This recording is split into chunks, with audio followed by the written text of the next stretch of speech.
At ngayon, mga kababayan, etong mga DDMs, hindi na nila alam kung saan nila paiikutin ang puwet nila, kung paano nila paiikutin ang narrative tungkol sa flood control. Kasi mga kababayan, matagal na panahon, simula 2025, ang naratibo na kadalasang sinusunod ng mga kontra sa Marcos administration ay yung sa Maleta Boys tsaka kay Orly Gutesa. Kasi yun ang pinromote eh. Yun ang pinromote, so yun ang pinansin. And alam niyo minsan aasa ka sa mainstream news. Asa ka sa mainstream news tsaka sa mga galing-galingan tulad nila Isguera na sabihin sa iyo yung totoo. 'Di ba? Asa ka. Asa ka lang talaga. Bakit? Kasi hindi nila sasabihin sa iyo yung totoo. Ang sasabihin nila sa iyo kung ano yung paniniwala nila doon sa balita.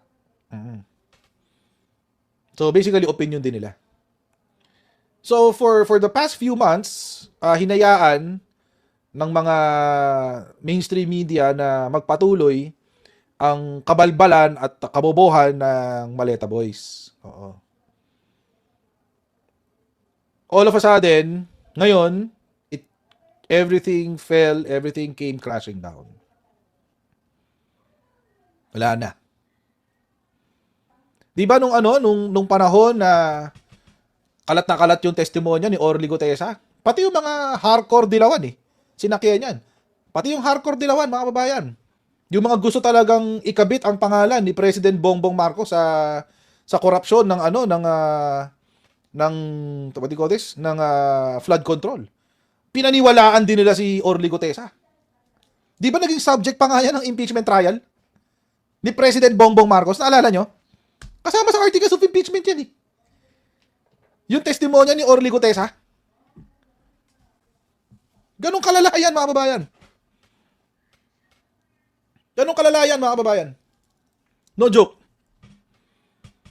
Sa sobrang desperado ng mga tao na galit kay President Bongbong Marcos, at sa sobrang desperado na siraan si President Bongbong Marcos, kahit gamitin si Orly Gutesa at ang peke niyang kwento, ayan.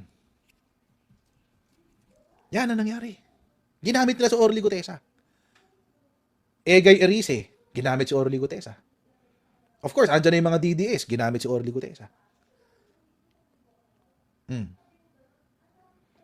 Yung mga aktivista na gusto ipa-impeach. Diba? Sila Tino, sila unfortunately, well, sila Ila de Lima ba? Hindi. Sila Ila de Lima hindi. Sorry. Sila Tino, oo. Si Solar Boy, ayan. Yung mga gusto magpa-impeach. Makabayan Black, ayan. Yung mga gusto mag-impeach kay PBBM, sinakyan yan.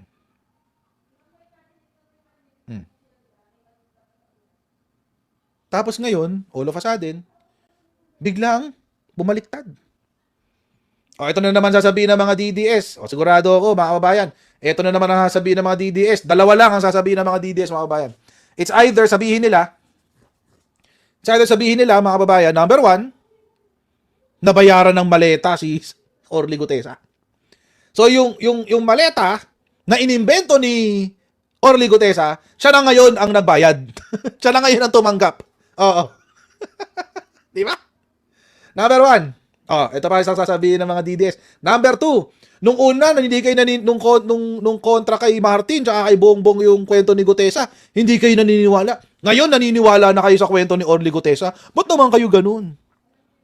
Kaya nga kami naniniwala kasi alam namin, umpisa pa lang, kasi nungalingan na yan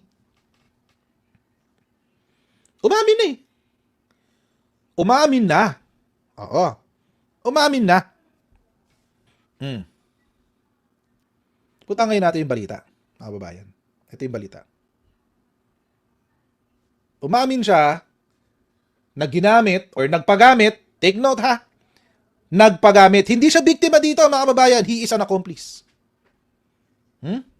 He is an accomplice, mga babayan ha. Wag ho kayo magkakamali.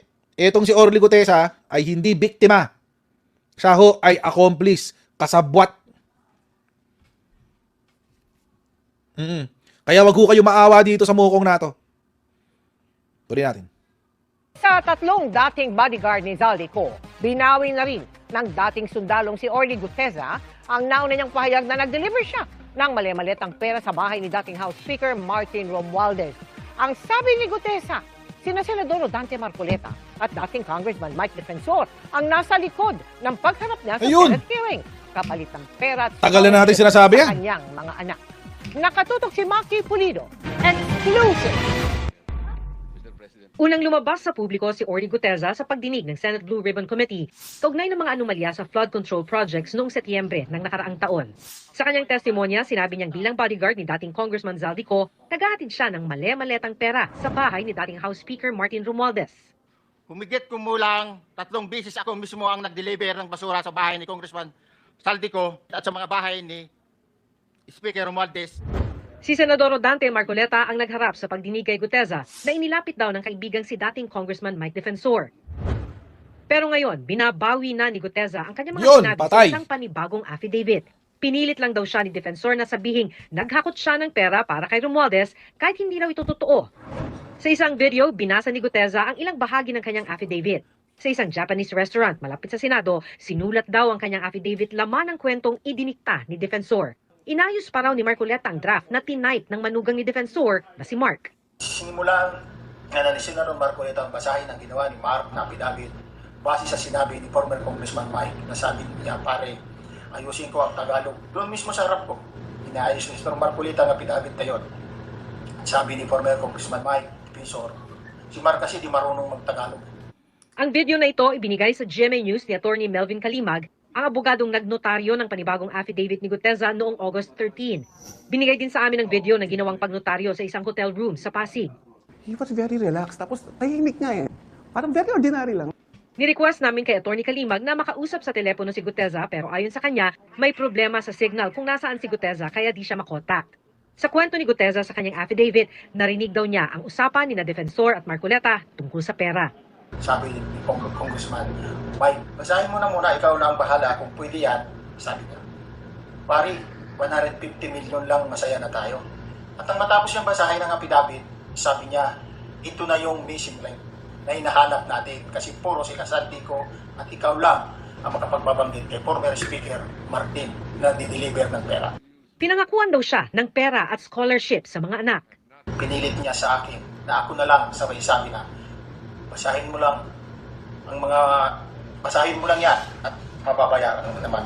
Ako ay napilitan na sabihin para sa kanya, sige po sir, ito ang paraan para makatulong ako. Ang gawa ko dyan sir. Kaya lang sir, inaalala ko lang ang pag-aaral ng mga anak ko. Nag-promise ng CAS at Educational Scholar si former Congressman Mike Defensor. Kinabukasan, bago sumalang sa Senate Blue Ribbon Committee hearing, kinausap pa raw siya ni Marcoleta at sinabihang huwag lilihis sa nakahandang affidavit. Kaya nang mag-adlib daw siya sa pagsalang sa hearing, napagalitan pa siya ni Marcoleta. Paulit-ulit na sinasabi na voluntaryo ang aking gagawin at tinuturuan niya ako na kung ano lang ang nakalagay sa affidavit na ginawa ni Mark at nasawa ng anak ni former Congressman Mike Defensor. Yan lang mag-focus. Sinagot ko, opo sir. Pagkatapos ng Senate hearing, hindi na raw siya muling kinontak ni na Defensor at Marcoleta. Doon ko natansya na ginamit lang talaga nila ako sapagkat huli na ang lahat ng mga pangyayari at ako'y lubos na nagsisisi. Sinusubukan pa naming kunan ng pahayag sina Marcoleta at Defensor. Ang binabawi ngayong salaysay ni Gutesa, bahagi ng mga ebidensyang pinag-aaralan ng Ombudsman para sa posibleng isampang reklamo laban kay dating Speaker Romualdez. Bukod kay Gutesa, nag-recant na rin ang 3 niyang kasamahang bodyguard na may affidavit na hawak Tatlo ba? ng Di ba Ombudsman. Hiningan namin ng Ombudsman ng reaksyon pati na kung ano ang epekto nito sa case build-up laban kay Romualdez. Pero hinihintay pa nilang magkakopya ng affidavit ni Gutesa bago sila makapagbibigay ng komento. Maki Pulido, Baka kasuhan din siya. Plunder. Kasabwat daw siya ni Martin Romualdez. Oh, ito yung sinumpaang salaysay. Ayan. Ayan. Okay, ang haba. Ginawa ko ang salaysay na ito upang ilahad ang tunay na pangyayari at kung paano ko nahimok at nilinlang na magsalita sa Senate Blue Ribbon Committee. Okay, ang pagkakataon ito, hindi ko lubos maisip or sumagi man lang sa isip ko para magsalita. Okay. Umupo kami sa round table. 8 to 10 seating siguro ang setup. Kung ito natas ng gobyerno patungkol sa corruption, sagot ko naman ay oo. Sabi niya sa akin na sabihin ko na naghahakot kami ng pera sa bahay ni Kong Zaldi galing DPWH. Sagot ko sa kanya, wala akong nakita na may nagde-deliver ng maleta sa Valle Verde. Patay. Ayan na. Nag-recant nga. Pero pilit niyang sinabi na may nakita ako at sabihin ko na nakita ko na ang isang maleta ay binibilang ni Paul bago namin binyahe ang mga maleta sa BGC. Sabi ko na di ko talaga alam, sir, na may mga maleta na hinahakot namin. Sabi ko, basta pag duty ako, sina Paul at Mark ang kasama naming lagi na executive assistant ni Kong Saldi. At sila lang ang nakakaalam ng detalye. Okay. So, ang gumagawa ng script ay si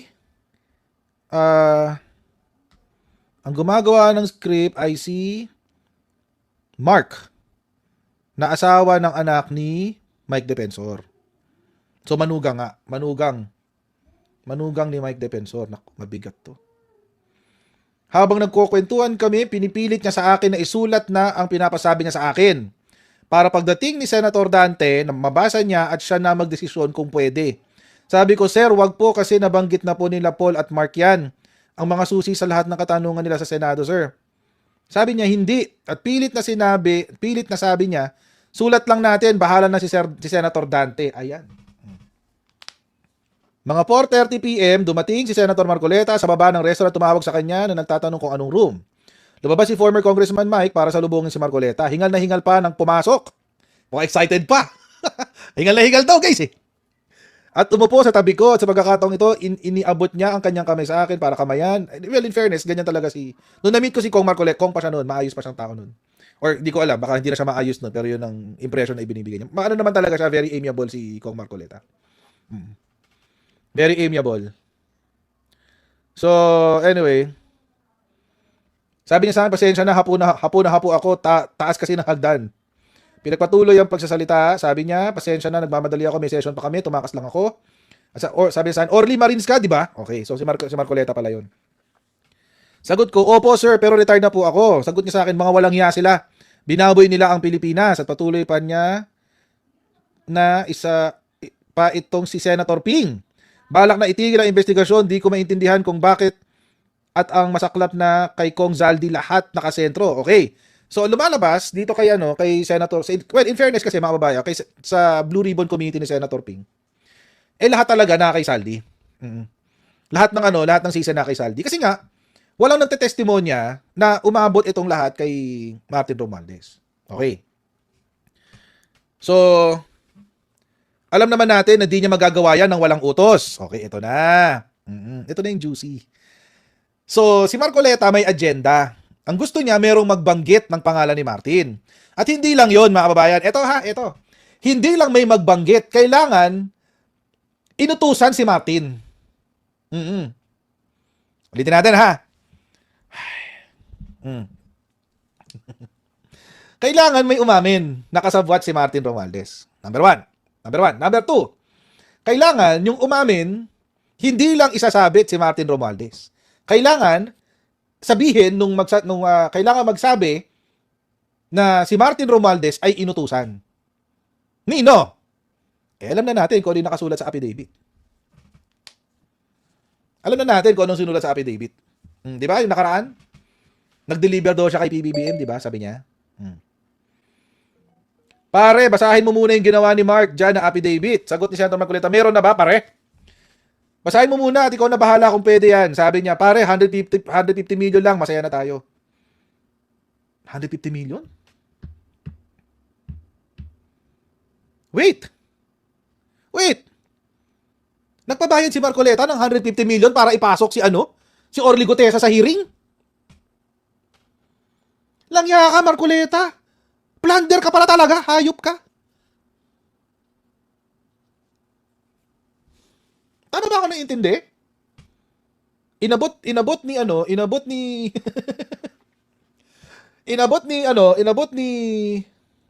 Defensor. Inabot ni Defensor yung affidavit ni Gutesa. Tapos inabot niya kay Marcoleta. Ang sabi daw ni Defensor, basahin mo muna, ikaw na bahala kung pwede. Sagot naman daw ni Marcoleta, pare, 150 million lang, masaya na tayo. So, ibig sabihin, para ipasok si Marcoleta sa loob ng ng hearing, magbabayad si Mike Defensor kay Marcoleta ng 150 million.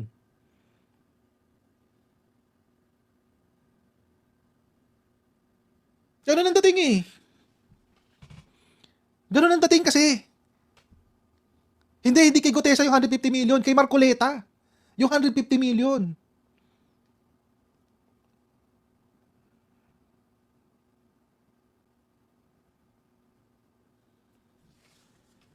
Or baka may iba pang galing.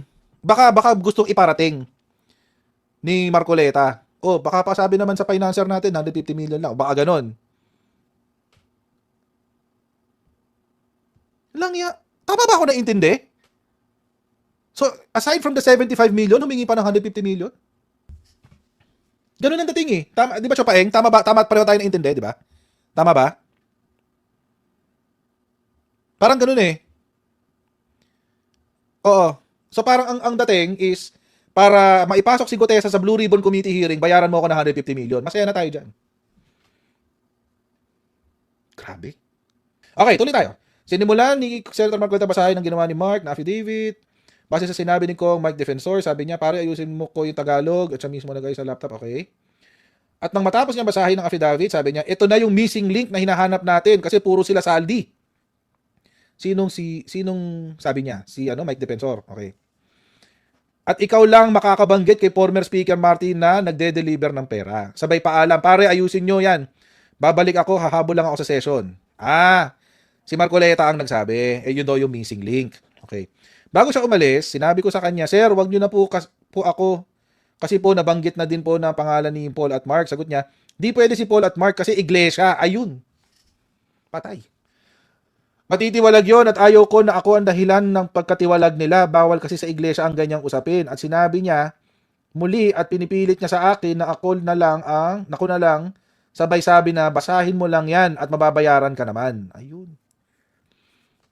So,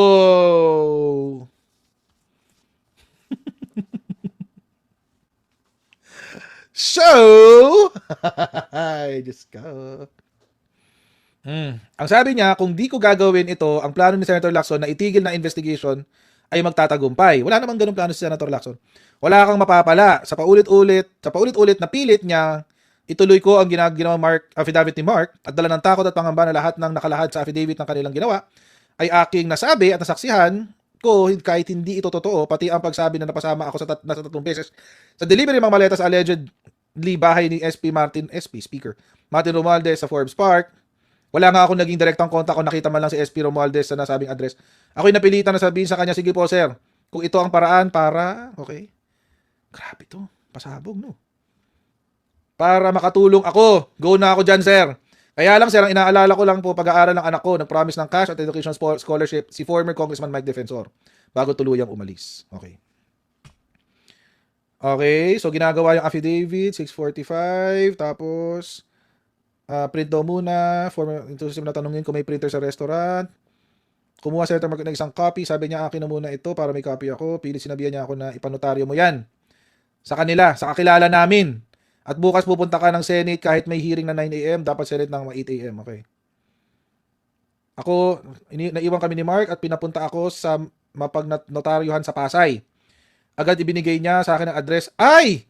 Si Mike Defensor din ang nagbigay ng notaryo. May picture siya ng notaryo. Ala siya.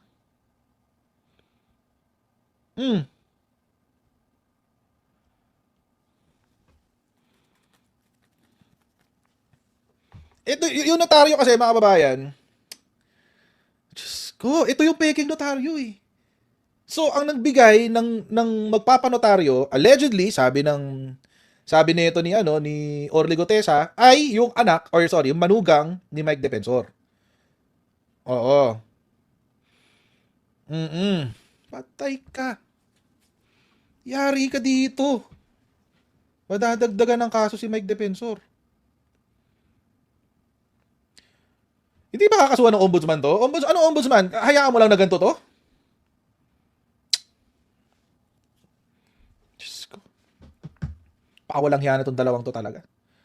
Naikwento ko kay Mrs. na sabi ko sa kanya, parang haharap ako bukas sa Senate. Ang sagot niya sa akin, bakit?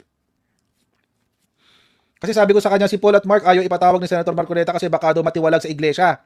Kaya ako ang pinilit niya natatayong witness. Sabi niya sa akin, bahala ka. Mukhang totoo to. Mukhang totoong nangyari to. Kasi normal na normal eh. Ganyan talaga mag-react ang mga asawa pag merong pag merong hindi nagugustuhang galawan yung asawa niya. Ganyan din misis ko sa akin eh.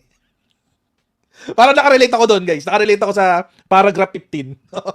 Di ba? Di ba mga boys dyan? Yung mga asawa dyan. Ganyan tayo eh. Pag may sinasabi tayo sa mga asawa natin na hindi nila gusto, anong sagot sa atin? Bahala ka dyan. So, mukhang ano na to, mukhang hindi na peke itong kapidabit na to. Mukhang hindi na peke to, guys. Mukhang totoo na to. Kasi may ganito eh. May mga ganitong detalye eh. Shoutout sa mga misis. Shoutout sa mga asawa. Oo. We know. Nakarelate ako doon sa paragraph 15. Sorry. So, medyo naano ako doon. Anyway, tuloy. Okay, September 25, 2025. Kinamugahan, pumunta daw siya. Umalis siya ng bahay, dala daw yung sasakyan ng Montero. Bumalik sa pinagnotaryuhan. At, okay. Ang taon, pinapalitan ko, nagawa kasi 2025 at pinapalitan ko 2024 para hindi mahalata ang kasinungalingan nakasulat dito. Nakarating ako sa Senate, 8:15 a.m. At ang sabi ay tumuloy ako sa 5th floor. Okay, so ito na yung pagpunta niya sa Senado. Habang kami naglalakad sa hall, naalala ko noong nagmamaneho ako papuntang Senate, naisip ko na wag na tumuloy, kaya lang naisip ko ang mga pera at edukasyon at ang pamimilit sa akin ng Senator Marcoleta. Ayan. Pagpasok doon sa opisina ng Senator Marcoleta, pinaupo ako at mayroon pang naunang kausap. Pagkatapos siya makausap ang unang bisita, ay tinawag niya ako doon at binigay ang 4 na kopya ng affidavit na ginawa ni Mark na may notaryo. Pinipilit niyang paulit-ulit na sinasabi na voluntaryo nga ang ginagawa, tinuruan niya ako kung ano lang ang nakalagay sa affidavit na ginawa ni Mark na asawa ng anak ni former Congressman Mike Defensor. Ayan lang ang mag-focus at sinagot ko po ay, opo sir. And then, pinag-intay siya, okay. Eto na, malapit tayo sa katapusan guys. Malapit na tayo sa katapusan. Pumunta siya na sa Senate Session Hall. Eto na, lumabas siya. Oo, yung surprise. Surprise! I'm here. Okay, game. Habang ongoing ang session, pinasumpaan muna ako bago mo po. Okay, observer muna ako. Tapos, yun nga, si Marcoleta na yung nagtanong. Ito, gusto ko to. Pagkatapos ng session sa Senado, tinangka ko pang kausapin at magpaalam kay Senator Marcoleta pero may kausap siya. At hindi niya na ako pinansin hanggang lumabas na ako ng session. Kasama ang security ng Senate, papuntang ground floor. Doon, pinapirma na ako ng waiver na ayaw ko magtanggap ng security galing sa kanila, na kung saan ay tumagal ang proseso ng mga 1 oras. Lumabas ako mag-isa na naglalakad patungo sa open space ng parking area ng Senate, at nakalutang, nagulong-gulo ang isip dahil hindi man lang ako kinausap ni Senator Marcoleta pagkatapos niya akong gamitin sa kanyang mapangsariling mithiin na ma-publicize at i-criticize ang alleged involvement ni dating House Speaker Romualdez. Tinatanong ko ang sarili ko bakit ko ginawa ito. Napakabilis ng pangyayari at litong-lito ako sa mga panahong iyon na kahit habang nagmamaneho ako, kinakausap ko ang misis ko na nanghihingi ako ng kapatawaran kasi nadala ako sa matamis na salitang pangako ni na former Congressman Mike Defensor at Senator Marcoleta, kaya ako nagpagamit ng husto. Ay bilis ng pangyayari, para kang nag-rape, di ba? Di ko inakala na ganito pala ang kalalabasan ng ginawa ko sa kadahilanan ng bugso ng damdamin at nagpadala sa manggagamit at matatamis na salita para sa bayan, kaya nagawa ko ang bagay na yun. Okay. Marami ang nagpadala ng pakikiramay sa kanilang simpatya at suporta. Minabuti ko na di na mag-contact sa kanila para wala nang madamay. Kasi alam ko na lahat na didikit sa akin ay kokonekta sa kung ano man ang aking ginawa, lalo na paggamit ko sa mga politiko. At sa pagiging dating sundalong marino, hindi na din ako kinontak ng opisina ni Marcoleta at Defensor. Kaya doon ko natansya na ginamit lang talaga nila ako sapagkat huli na ang lahat ng mga pangyayari at lubos na nagsisisi. September 27, 2025, kumontak sa akin ng galing sa opisina ni Senator Marcoleta, nagsabi bibigyan ako ng numero ni si Buangson. Kasama ka pala dito, Buangson. Para ako daw ang tatawag para manghingi ng tulong sa pagsasaayos ng affidavit na may mga correction upang ito ay magamit na ebidensya sa pag-file ng kaso sa September 29, 2025. Pero hindi na ako nagtangkang kontakin si Attorney Guanzon para maiwasan ang muling paggamit sa akin. Ang tanging sindalan ko na lang ay ang tunay na kaibigan at na naging karami ko at gumabay na nagbigay linaw sa aking kaisipan, bla bla bla. Ginawa ko ang sinumpang lalo na okay, na walang nang malaya, etc. Okay, yun na yun. Alam niyo mga kababayan, hindi lang kasi yun eh. So una, siniraan nila si President Bongbong Marcos, ginamit nila si Gutesa, una. Pangalawa, siniraan nila si former Speaker Martin Romualdez, ginamit nila si Orly Gutesa. Hindi lang kasi yun. Hindi lang kasi sila ang sinira. Baka nakakalimutan nyo to, guys. After all the statements from senators that this controversial witness's whereabouts remain unknown, and information, finally, former Marine Sergeant Orly Gutesa is now under the protection of the Philippine Marines. In fact, according to a former cabinet official and lawmaker, Gutesa is just right inside the military forces compound. Mobile journal Arles de los Santos has tonight's big story. In an interview with One News' Historical on Wednesday, October 29, former Quezon City Congressman Mike Defensor said the Philippine Marine Corps has custody of Orly Gutesa, a surprise witness in the flood control scandal. In an explosive testimony back in September at the Senate Blue Ribbon Committee, Gutesa claimed to have served as security consultant to resign Ako Bicol Party List Representative Zaldi Co. The Marine officer said he delivered suitcases containing cash to the residences of Co and later Representative Martin Romualdez. He recalled the delivery basura, kickbacks from infrastructure projects, particularly flood control contracts. Co was a former chairman of the Powerful Appropriations Committee when Romualdez was still House Speaker. Ngayon po, si Sergeant Gutesa, and I'm saying this publicly, alam po ito ng, I guess maraming may alam nito dun sa Blue Ribbon Committee, ay nasa ilalim po ng Philippine Marines. Nandun po sa kanila. Wala pong nakakapag-usap sa kanya, hindi mo siya pwedeng kapitan, but anytime, if there will be official summons, ipadala po nila sa Marine Commandant, pinapangalagaan po ng mga kababayan nating sundalo, ng mga Marino, si Sergeant Gutesa nasa kanila po. Di ba? Napakawalang yan nyo, pati imahe at integridad ng Philippine Marines, dinamay nyo talaga.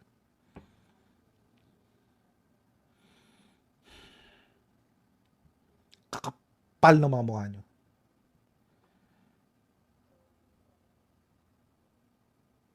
Alam nyo mga kababayan, it is a skill to lie with a straight face.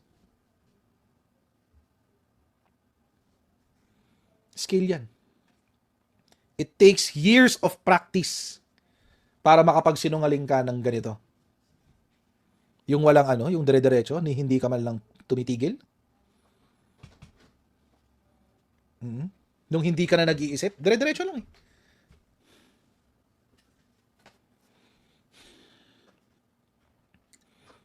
It takes years of practice.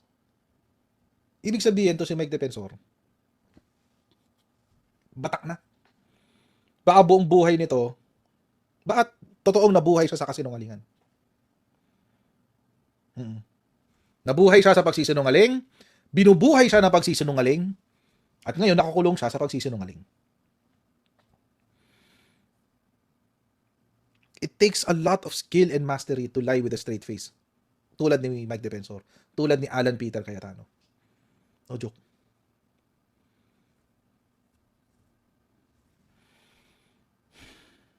Pero dininayan, di ba? Dininayan ng Philippine Navy. Hindi lang yan, ang lalapan ng kasinungalingan ni Mike Defensor, tinotorture daw. Ito, tinotorture daw ng NBI. Si, tawag dito? Si Orly Gutesa.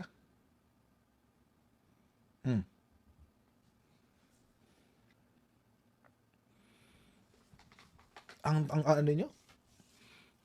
Ang titigas ng mukha. Ibang level, guys. Ibang level.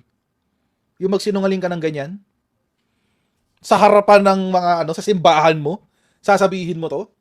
Testigo na inaakala ko na pinakatotoo, the most credible witness ever produced by the Blue Ribbon Committee, Orly Gutesa.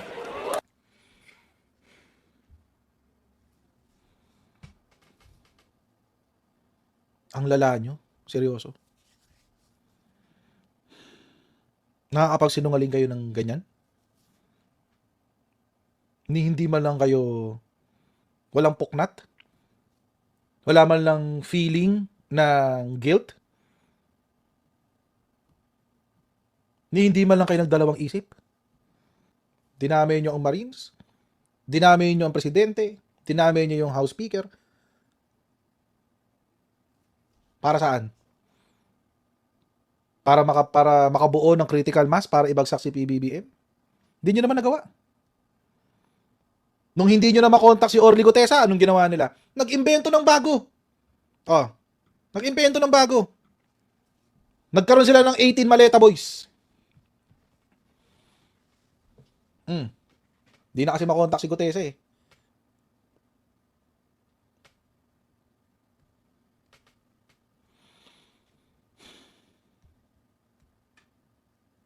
Nakakadiri, no? Di naman sa nagmamalinis, makasalanan din naman ako. Marami din naman akong kasalanan. Pero at least, mga kababayan, hindi ko binudo lang sambayan ng Pilipino.